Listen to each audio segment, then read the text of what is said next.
Hola, ¿cómo están, compañeros y licenciado Carlos Salazar? Bienvenidos.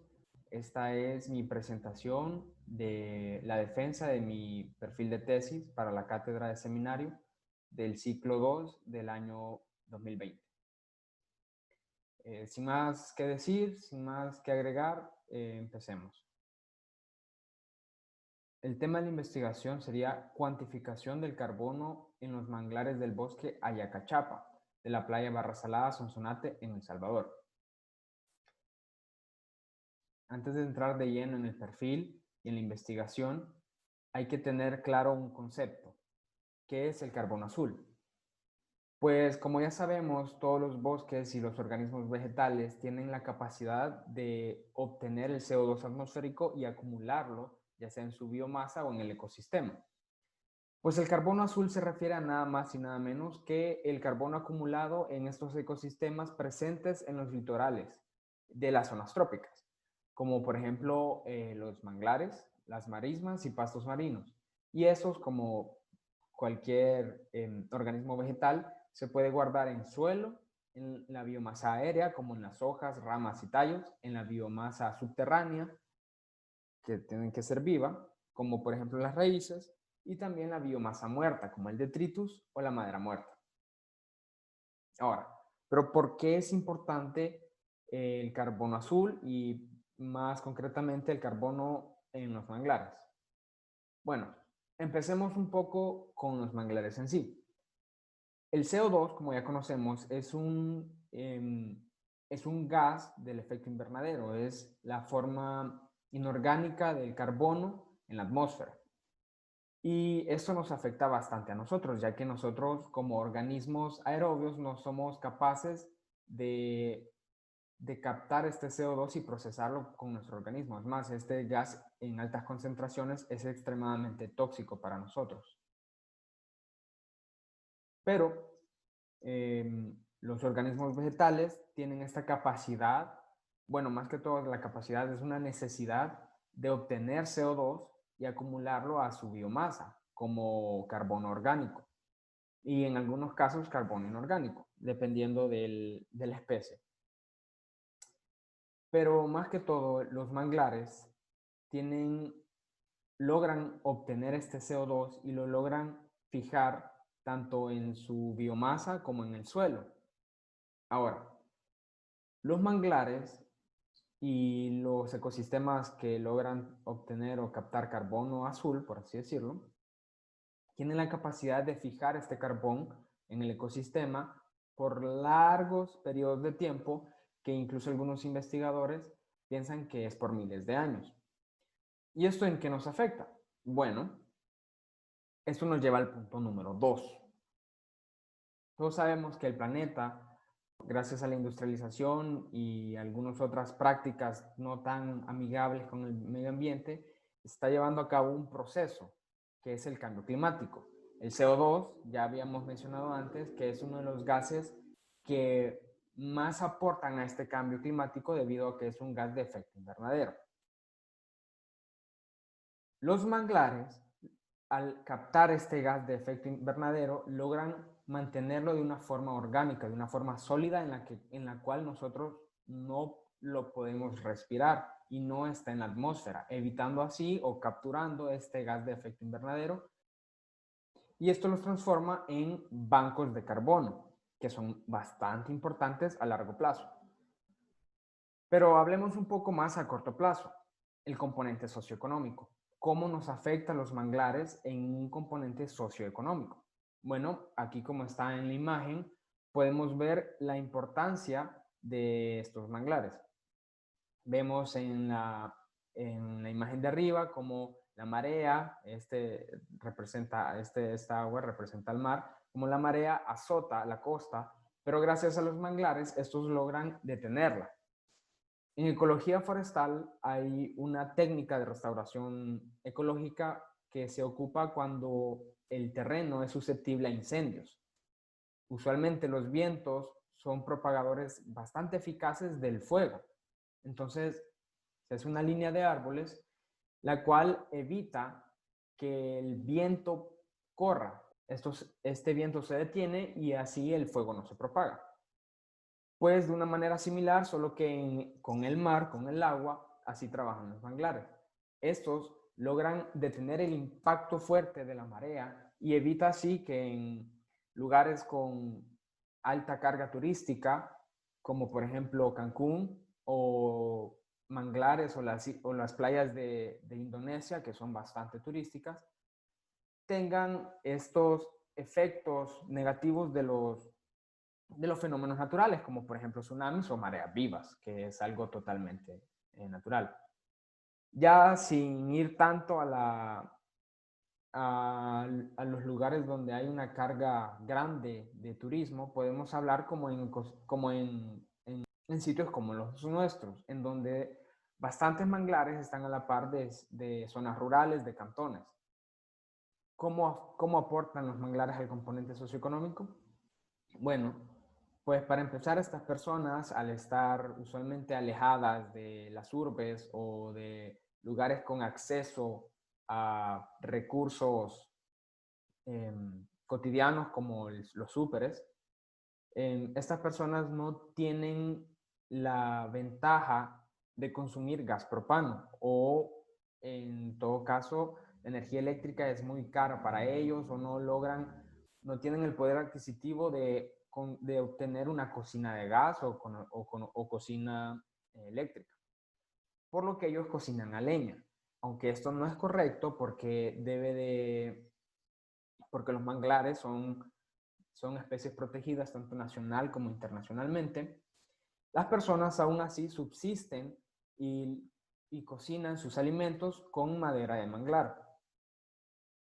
Y como último punto de la importancia de estos manglares es el hábitat, pues es conocido por bastantes investigadores e incluso por por las personas que viven en la zona, que los manglares es hábitat de distintas especies, tanto de vertebrados como de invertebrados.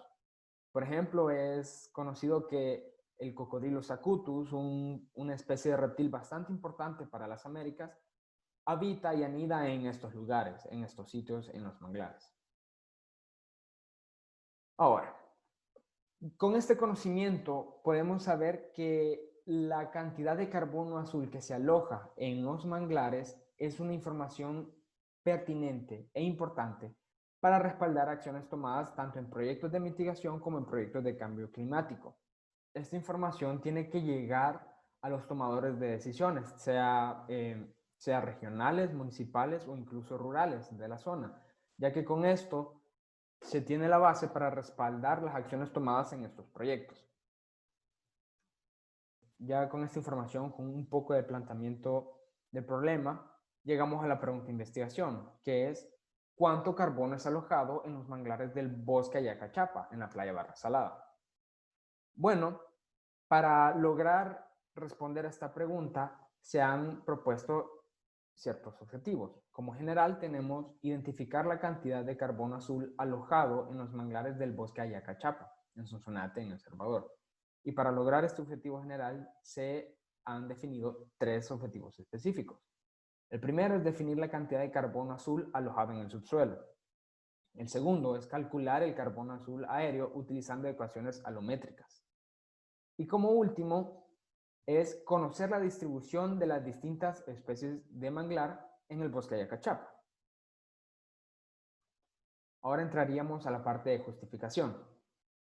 Bueno, empezando, el Fondo de Inversión Ambiental de El Salvador, FIAES, realizó labores de mitigación de asolvamiento en los manglares del bosque Ayacachapa el año pasado, en el 2020, bajo el marco del proyecto Restauración de 80 hectáreas de manglar con acciones de aprovechamiento sostenible de los recursos naturales y rehabilitación de flujo hídrico en 2 kilómetros de canales en el municipio de Sonsonate y Santa Isabel Izhuatán. Esto es en Barra Salada, en el bosque de Ayacachapa. Bueno, este proyecto fue llevado a cabo bajo la coordinación de la Fundación IRIS Partners El Salvador. Este proyecto llega como una solución a unas dificultades que ha tenido el ecosistema por el flujo hídrico, ya que, como sabemos, nuestros ríos están bastante depredados por tanto industria y por la deforestación rural, por así decirlo, que ya habíamos hablado que las personas ocupan leña, talan árboles para consumir leña ellos. Entonces esto llevó a que el flujo lótico de la zona no lograra pasar como debería de ser, lo que hacía que los manglares se propagaran con más facilidad. Pero uno podría decir, ¿esto es bueno, más manglares? No del todo. Cuando hay una sobrecarga de manglares, empieza a consumir territorio de la cuenca del río. Cuando pasa esto, el agua del manglar es casi exclusivamente por acciones de mareas vivas. Al final, al solo obtener agua de marea, esto podría cambiar la dinámica del ecosistema. Bueno, en este proyecto se abrieron los canales y se permitió la irrigación nuevamente del ecosistema por agua dulce proveniente de los ríos. Esto así permitió la restauración del manglar y mejorando la salud general del ecosistema. Sin embargo, esto supone un cambio significativo en los componentes físico-químicos del agua, principalmente en la salinidad, al converger tanto aguas de marea como aguas lóticas. Y bajo esto sería de vital importancia cuantificar el carbono alojado bajo estas nuevas condiciones en el bosque Ayacachapa. Como en el segundo punto en la justificación, se tienen los estudios de cuantificación de carbono realizados en el país. Se han hecho varios, más que todo en la parte oriental, en las zonas de la Bahía de Jiquilisco, en Puerto del Triunfo y en Usulután, pero también hay constancia de estudios en zonas de importancia social, como el Golfo de Fonseca, que es compartido con Honduras. Cifuentes en el 2008 realizó una cuantificación de carbono en dicho golfo, lo cual los resultados también fueron compartidos con Honduras. Y no solamente se han realizado en manglares, sino también en zonas de importancia agrícola, como el realizado por Melgar y Nieto en el 2017, en el cual fue cuantificado el carbono alojado en zonas de cultivo. Ahora, ya delimitando la zona, en el 2020 se presentó la primera tesis de cuantificación de carbono azul, propiamente para los manglares de Playa Dorada y Barra Salada, en el municipio de Sonsonate, que fue realizada por FIAES y conjunto ADESCOPAL en el año pasado, en el 2020. Todas estas investigaciones proporcionan información base para un inventario nacional del carbono en el país, que de hecho FIAES tiene como objetivo realizar esto.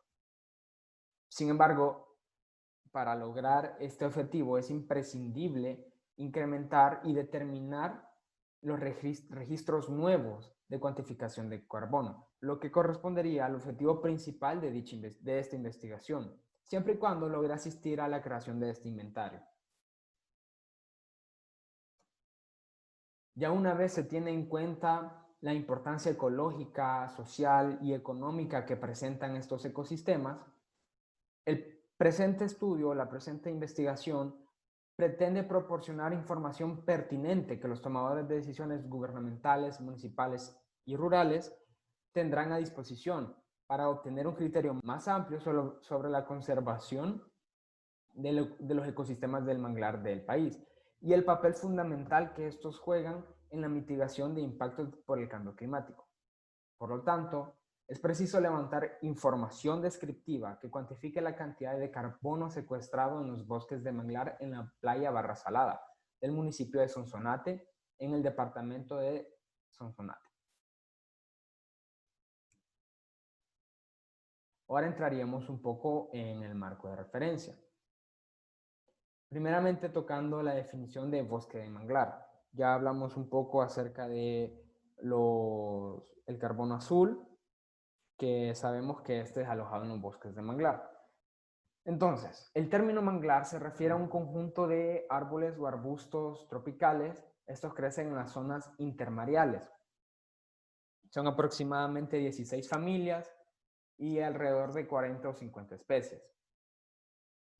Para que un manglar sea considerado tal como manglar verdadero, se tienen que considerar ciertos criterios. Por ejemplo, tienen que presentarse únicamente en el entorno de manglar y desempeñar un papel importante en la estructura de la comunidad. También tiene que tener adaptaciones especializadas, tanto morfológicas, anatómicas y fisionómicas, a estos ambientes. Y una de las más importantes, taxonómicamente hablando, es que esté aislada de los parientes terrestres, es decir, la familia en que estos estén no tienen que tener un origen meramente terrestre. Ahora, la mayoría de la diversidad de manglares está ubicado en dos categorías geográficas. Esto es parecido a los primates. Primeramente está el grupo oriental o el viejo mundo, compuesto por Australia, el sudeste de Asia, India, África Oriental y el Pacífico Occidental. Y de ahí está el grupo occidental o del Nuevo Mundo, compuesto por África Occidental, Caribe, Florida, Atlántico Sur y básicamente América tropical. El grupo oriental se estima que hay alrededor de 40 a 60 especies, mientras que el número de especies para el occidente son solamente 8. Aquí en el país hay 4. Aquí en el país hay alrededor de 4 a 5 especies, dependiendo si se toma como manglar verdadero o Alconocarpus erectus. De ahí pasamos a los tipos de bosque de manglar.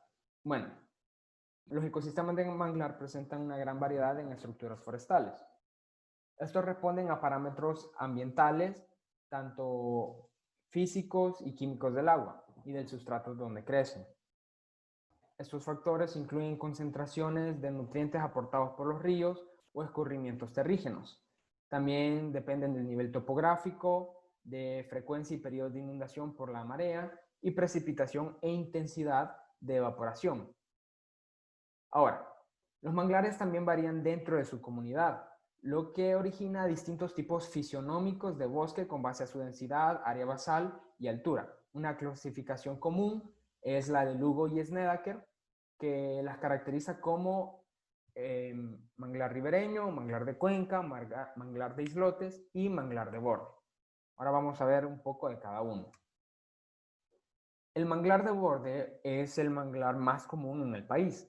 Este se encuentra a las orillas de las lagunas costeras y estuarios y bahías. En este tipo fisionómico se observan especies clásicas de manglares de América, como Rhizopora mangle, Laguncularia racemosa, Avicennia germinans o Avicennia bicolor y Conocarpus erectus.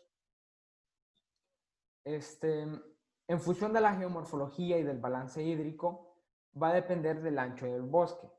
Los valores reportados para este tipo de bosque indican un área basal de entre 15 a 20 metros cuadrados por hectárea y una densidad de alrededor de 6.000 árboles por hectárea, con una altura de alrededor de 10 metros.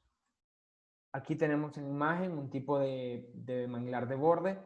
Esta zona con agua sería la bahía o la orilla de la laguna costera, y aquí tenemos una barrera de Rhizopora. Ahora pasamos al manglar de cuenca. Este se localiza en la parte posterior del manglar, ya sea de borde o ribereño, y se caracteriza por ser inundado periódicamente por la marea. Aquí, como podemos ver, los suelos no están inundados, se ven húmedos, pues posiblemente se haya irrigado anteriormente por acciones de la marea, y vemos aquí los neumatóforos de esta especie me parece que es Avicennia. Ahora, por las características funcionales de los ciclos de nutrientes y de materia orgánica, este tipo de manglar es aparentemente un ecosistema cerrado. Los valores reportados de este tipo de bosque indican un área basal de alrededor de 18 metros cuadrados por hectárea y una densidad de 3.500 individuos o árboles por hectárea también. El manglar ribereño se localiza en bordes de la desembocadura de los ríos y canales deltaicos. Este suele ser un poco más desarrollado estructuralmente, ya que tiene mayor productividad primaria. Esto porque se encuentra en condiciones ambientales óptimas, como un clima tropical, la predominancia de precipitaciones y aportes fluviales sobre la evaporación, una salinidad estuarina, ya que se componen los dos, tanto aguas lóticas como mareales, y la salinidad no es tan alta, que llega alrededor de unos 15 UPS. Y también la disponibilidad de nutrientes provenientes del río, que es bastante importante.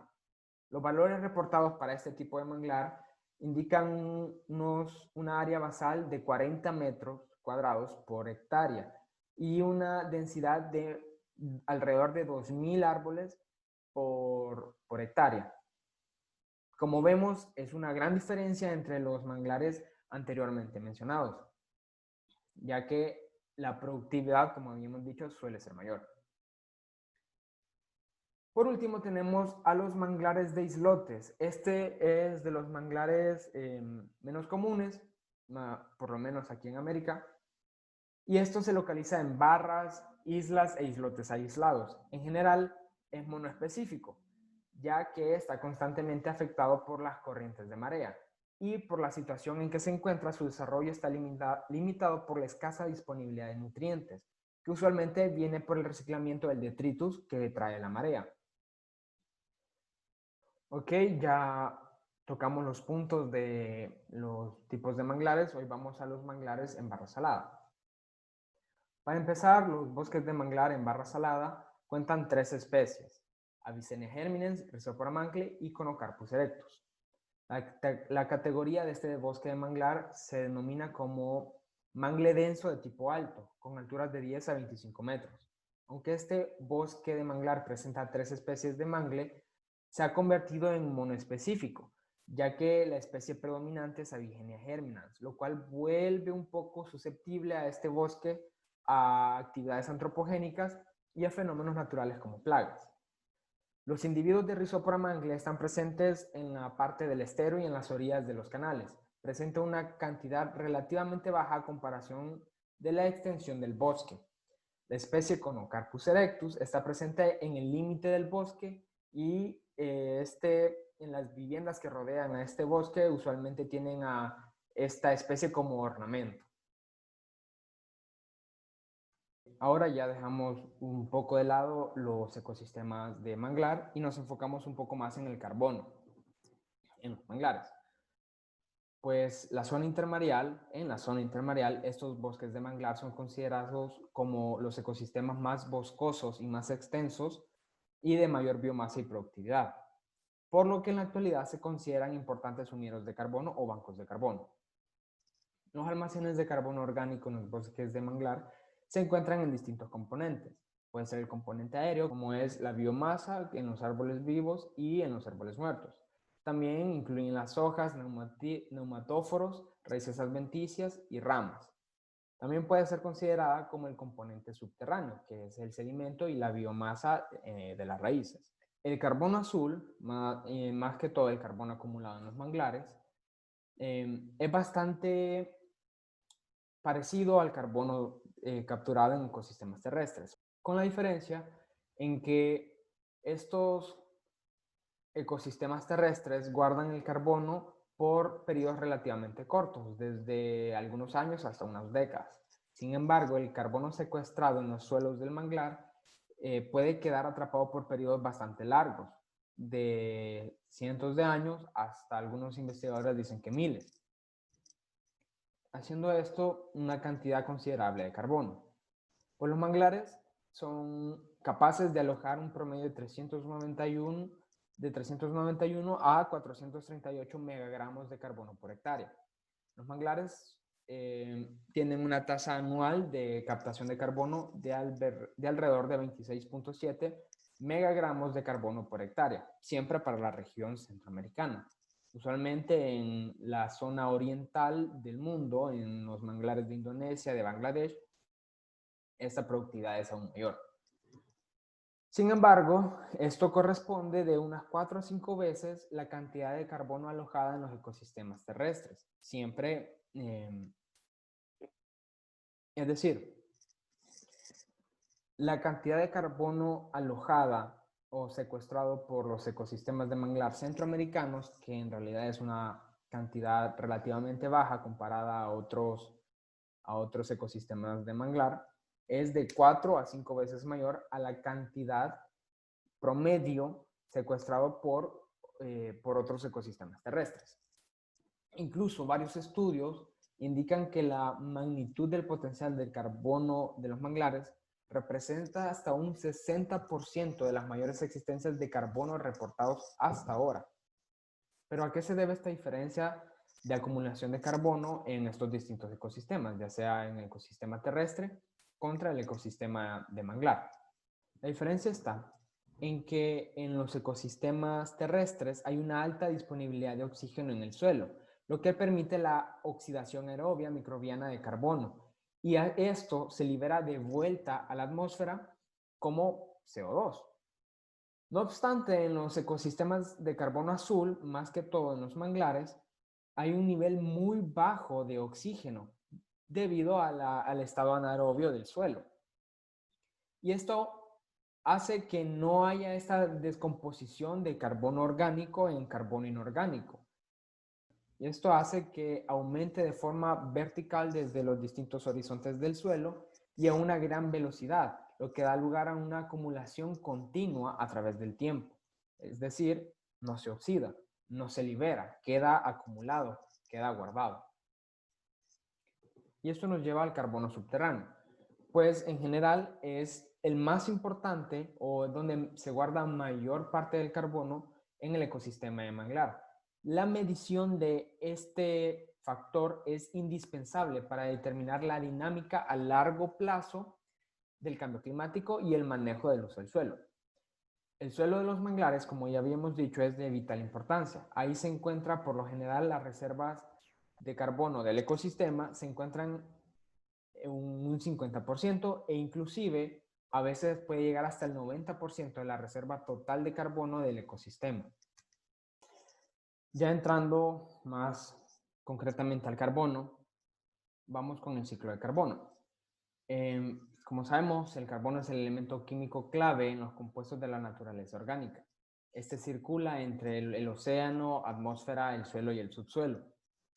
El ciclo del carbono se inicia con la fijación del dióxido de carbono atmosférico mediante la fotosíntesis.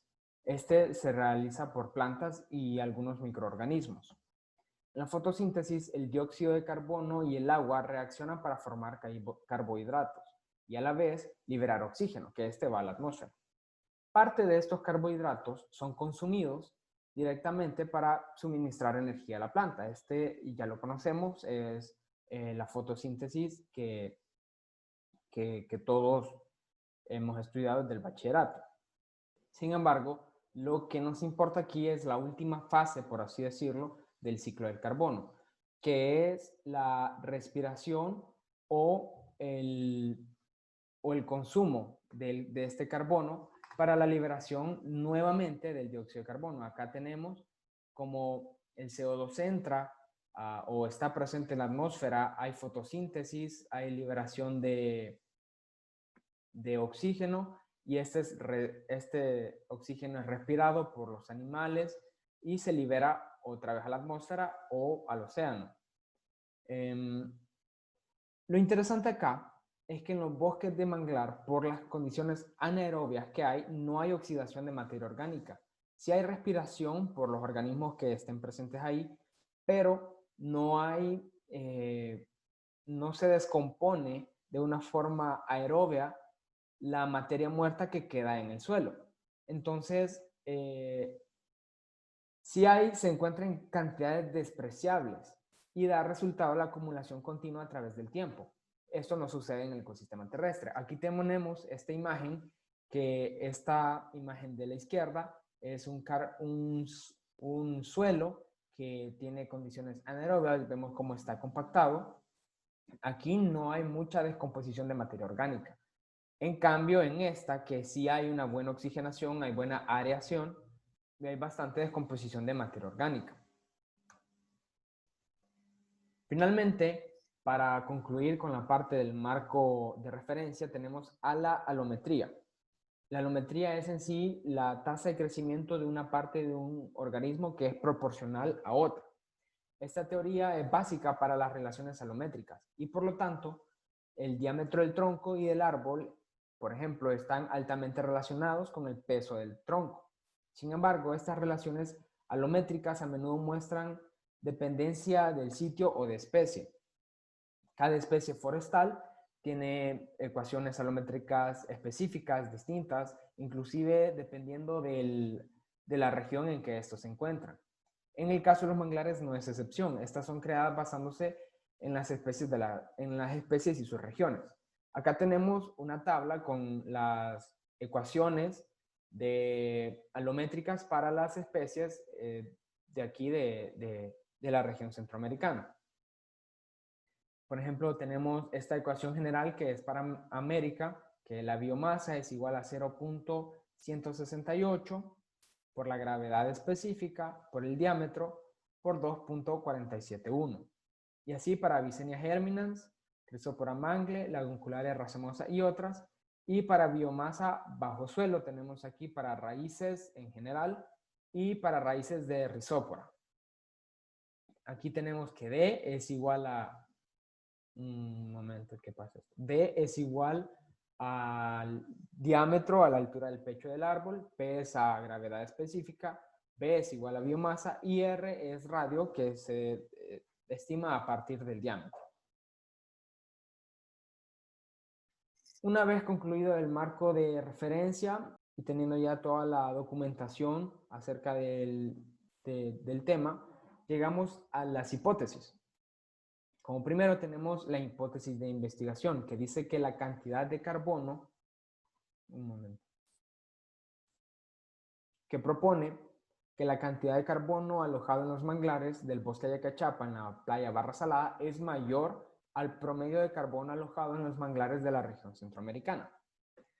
Tenemos como hipótesis nula que dice que la cantidad de carbono alojado por los manglares del bosque Ayacachapa en la playa Barra Salada es menor al promedio de carbono alojado en los manglares de la región centroamericana. La hipótesis alternativa, que la cantidad de carbono alojado en los manglares del bosque Ayacachapa en la playa Barra Salada es igual al promedio de carbono alojado en los manglares de la región centroamericana. Y la hipótesis estadística, que ya toca números en sí, es que la cantidad de carbono alojado en los manglares del bosque Ayacachapa en la playa Barra Salada es mayor a 391 o 438 megagramos de carbono por hectárea, que corresponde al promedio de carbono en los manglares de la región centroamericana. Con esto identificamos las variables a medir para lograr determinar las hipótesis. Tenemos variables de medición directa como diámetro a la altura del pecho o el DAP, altura de los manglares y el carbono orgánico de suelos.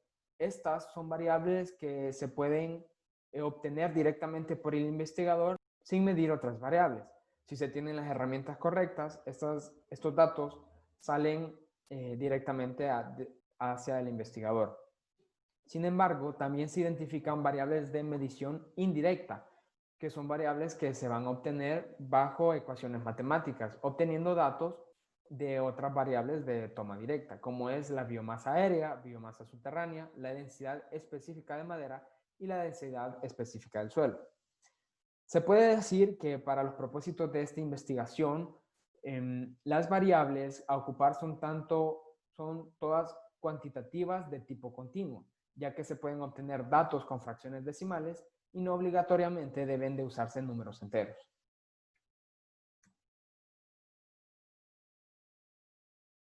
Ahora entramos un poco al marco metodológico y entrando en sí al sitio de muestreo. El estudio, como ya se ha mencionado antes, se va a llevar a cabo en el bosque Ayacachapa, en la playa Barra Salada, del municipio de Sonsonate, departamento de Sonsonate, con las coordenadas 13 grados, 32 minutos y 17 segundos norte y 89 grados, 41 minutos y 21 segundos oeste. El bosque en sí tiene una extensión aproximada de 80 hectáreas, de las cuales 45 van a ser adoptadas para la elaboración de este estudio. Este presenta una temperatura promedio de 25 grados centígrados y pertenece a la región hidrográfica Mandinga-Comalapa, en la cuenca y subcuenca de Ayacachapa. Acá tenemos una imagen satelital del sitio de muestreo. Toda esta parte oscura son las 80 hectáreas del bosque de Ayacachapa. Acá tenemos la zona rural y toda esta delimitada por los puntos es la zona que se va a tomar para el muestreo. Esta corresponde a las 45 hectáreas antes mencionadas. Ahora, el tipo de muestreo. Pues el estudio consta por dos tipos de muestreo. El muestreo aleatorio simple y el muestreo sistemático. ¿Cómo así, dirán? Bueno, primeramente, antes de empezar a hacer esto, se tendrá que hacer un viaje de reconocimiento. En este va a servir para establecer puntos georreferenciados para la delimitación del territorio a muestrear. Posterior a esto, se va a identificar las áreas de muestreo que logren satisfacer los objetivos de la investigación, que sean accesibles y que estén dentro de las coberturas identificadas. Se va a establecer puntos aleatorios. Aquí entra el tipo de muestreo aleatorio simple. Se van a establecer puntos aleatorios dentro de esto con la asistencia de sistemas de georreferenciación. Una vez se hayan obtenido estos puntos, entraríamos al tipo de muestreo sistemático. Este punto va a ser la referencia para un transecto lineal perpendicular al océano de una distancia de 100 metros. Cada 25 metros en estos segmentos de 100 metros vamos a poner estas parcelas que se muestran en esta imagen. Son parcelas circulares de 7 metros de radio y subparcelas de 2 metros de radio dentro de las mismas parcelas. Este se va a poner por cada punto identificado aleatoriamente y así se va a obtener una cuadrícula con segmentos lineares de 100 metros y las parcelas de 7 metros a 25 metros de distancia. Ahora, con la estadística del proceso investigativo, el análisis de datos para esto se va, ahora entrando un poco